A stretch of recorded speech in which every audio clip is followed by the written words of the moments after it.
خبير يكشف توقعات أسعار الذهب الأيام المقبلة. لا تبيع ولا تشتري قبل أن تعرف الحقيقة كاملة.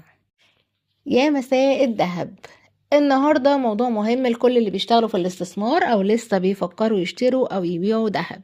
ليه الخبراء دلوقتي بيقولوا ما تبيعش وما تشتريش قبل ما تعرف التوقعات؟ وإيه الاتجاه اللي الأسعار ممكن تاخده الأيام اللي جاية؟ خلينا نفهم ده كله صح من مصادر موثوقة.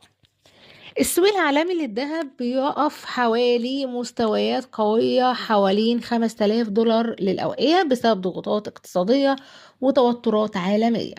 أسباب الارتفاع بتشمل بيانات اقتصادية أضعف من المتوقع في أمريكا ودعم لأسعار الذهب كملاذ آمن بعد كده.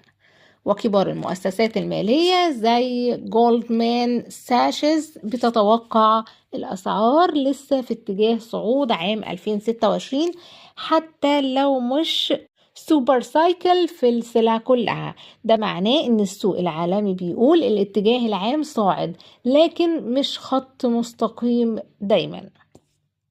في توقعات عالمية بتقول إن الذهب ممكن يوصل مستويات عالية جدا خلال 2026 لو العوامل الداعمة استمرت، وده بيشمل طلب البنوك المركزية وكبار المستثمرين.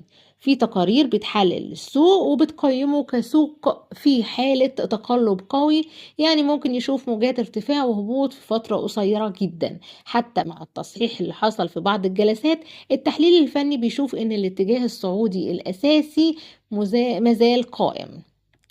الخبراء بيقولوا لو ناوي تبيع ما تعملش قرار سريع قبل ما تشوف حركة السوق في الأيام الجاية. ولو ناوي تشتري حاول تراقب المستويات الرئيسية زي المقاومة والدعم اللي السوق بيختبرها، وخلي نظرتك متوسطة وطويلة مش قصيرة. خلاصة القول، الذهب مش رايح يهبط مرة واحدة ولا هيطير فجأة. السوق في حالة تذبذب قوي ومفتوح على سيناريوهات كتيرة. تابع أسعار الدولار العالمي وقرارات البنوك المركزية، ولو في توترات جيوسياسية جديدة ده غالبا هيدعم الذهب كمكان آمن للاستثمار. لو انت بتفكر في أي خطوة مالية بخصوص الذهب في الأيام اللي جاية، خليك واعي لكل الأخبار والتحليلات وخاصة اللي بتحصل في السوق العالمي. اكتب لي في التعليقات رأيك، هل تتوقع الذهب يكمل ارتفاعه ولا السوق هيصحصح ويتراجع؟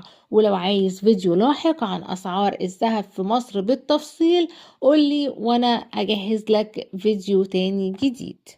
الخبر ده وصلنا من موقع المستقبل. ما تنسوش لو الفيديو عجبكم ووصلكم قبل أي حد تاني تشتركوا في القناة وتفعلوا زر الجرس